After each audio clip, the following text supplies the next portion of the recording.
আসন্ন ৯ আগস্ট পালিত হবে জনজাতি গৌরব দিবস। এই দিনটিকে ঘিরে রাজধানী আগরতলায় অনুষ্ঠিত হতে চলেছে এক ঐতিহাসিক জনসমাবেশ। সেই সমাবেশ সফল করতে রাজ্যের 7টি বিধানসভা কেন্দ্রে প্রস্তুতি সভা চলছে বিজেপি জনজাতি মোর্চা ত্রিপুরা রাজ্য কমিটির উদ্যোগে। এরই ধারাবাহিকতায় রবিবার চণ্ডীপুর বিধানসভা কেন্দ্রের পঞ্চমনগর স্কুলে এক প্রস্তুতি সভা অনুষ্ঠিত হয়। সভায় প্রধান অতিথি হিসেবে উপস্থিত ছিলেন ত্রিপুরা সরকারের মন্ত্রী ও চণ্ডীপুরের বিধায়ক টিঙ্কু রায়।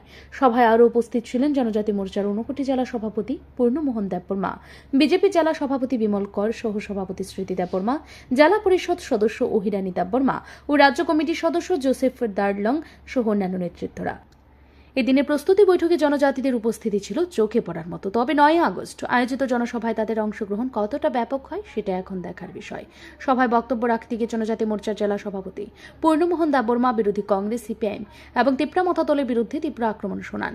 তিনি দাবি করেন, আসন্ন এডিসি নির্বাচনে জনজাতিরা বিজেপির পাশে দাঁড়াবে, বিজেপি একাই লড়বে এবং প্রশাসন গঠন করবে। মন্ত্রী টিঙ্কু রায় বলেন, ত্রিপুরা জনজাতিদের প্রকৃত উন্নয়ন ও সম্মান দিয়েছে একমাত্র বিজেপি সরকার।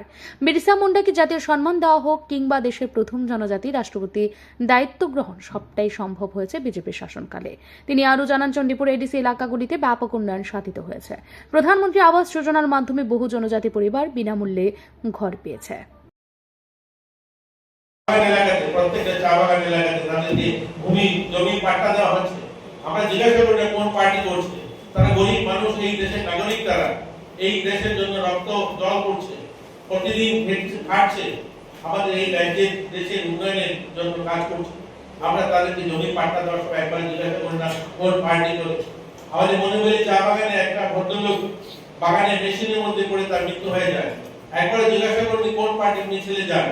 আমরা সঙ্গে সঙ্গে আমাদের দপ্তরকে লোককে পাঠিয়ে কথা বলে 9 লক্ষ টাকা পাইয়ে দেওয়ার ব্যবস্থা করেছি। আমরা জিজ্ঞাসা করছি কোন পার্টি কোন দল করছে, আমরা জিজ্ঞাসা করিনি।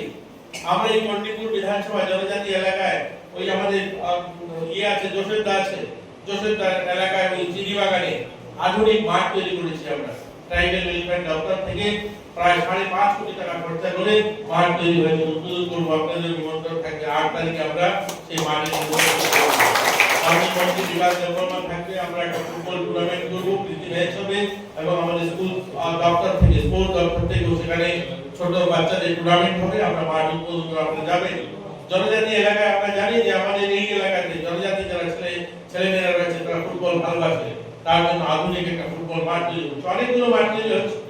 আপনাদের ধনবিলাস, এই আপনাদের পাশের গ্রাম ধনবিলাস একটা মাঠের জন্য আমরা 2 কোটি টাকা স্যাংশন দিয়েছি, সেখানে মাঠের কাজ শুরু হবে। আপনাদের এনসি পাড়াতে এখানেও আমরা একটা ওপেন জিমের জন্য অর্থ দিয়েছি, সেই ওপেন জিমের কাজ শুরু হয়েছে বা হয়েছে এখানে জবদেল মানে ইত্যাদি। তা আমরা আমাদের এলাকায় তো জনজাতি এলাকায় বিভিন্ন কাজ আমরা করছি আমাদের জনজাতি এলাকার উন্নয়নের জন্য। একদিনে সব সমস্যার সমাধান হবে না। এই জনসভাকে ঘিরে জনজাতি সমাজের মধ্যে উৎসাহ লক্ষ্য করা গেছে। ব্যুরো রিপোর্ট, ঋদ্ধি নেটওয়ার্ক।